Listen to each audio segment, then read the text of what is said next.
Hi hello नमस्कार, स्वागत आहे तुमचं माझ्या नवीन ब्लॉगमध्ये. तर आज श्रावण महिना आजपासून चालू झालेला आहे. तर श्रावण महिन्यातील आज पहिला सोमवार.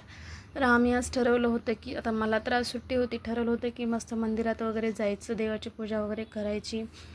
पण काय उपयोग नाही झाला, कारण का मला तर आज सुट्टी होती, परंतु मला ड्युटीवरून फोन आला की कामावरून फोन आला की आज ड्युटीवर ये म्हणून.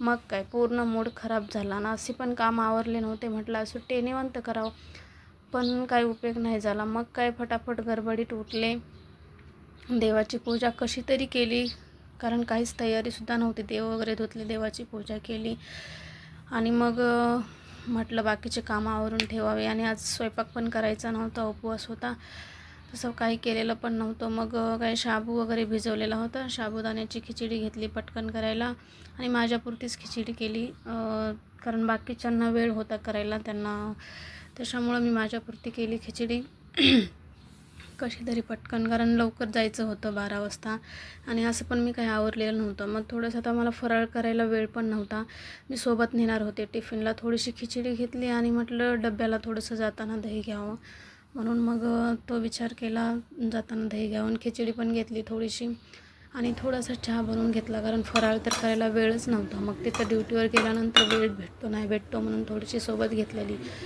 कारण कसं प्लॅन केलेलं असलं आणि मध्येच काहीतरी झालं ना तर मग खूप पूर्ण बिघाड होऊन जातो ह्याच्यामध्ये. आणि माझ्या बाळाला सांगितलेलं की आपण जाऊ मस्त फिरायला वगैरे, त्याचं पण मला टेन्शन आलेलं. आणि इथे माझ्या सासूबाई आहेत.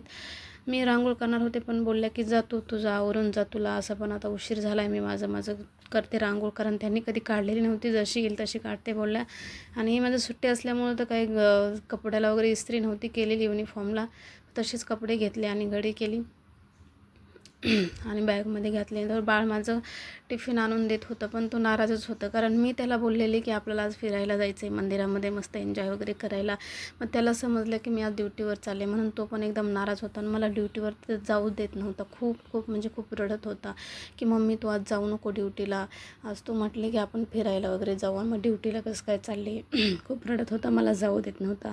पण काय करायचं, गेल्याशिवाय तर काही पर्यायच नाही. मग त्याला कसं तरी कसं तरी त्याला समजलं आणि बाळ येते म्हटलं लवकर, मग आपण दुसऱ्या सोमवारी जाऊ, कारण ड्युटीला गेल्याशिवाय काही पर्याय आणि काही इलाज नव्हता. त्याच्यामुळे त्याला समजलं, तरी पण तो खूप रडत होता आणि नाराज होता, कारण त्याला बोललेलं काही समजत पण नव्हतं. ते म्हणत की मम्मी तू माझ्याशी खूप खोटं बोलते, पण चला कसं तरी समजलं, रडत होता. बाय.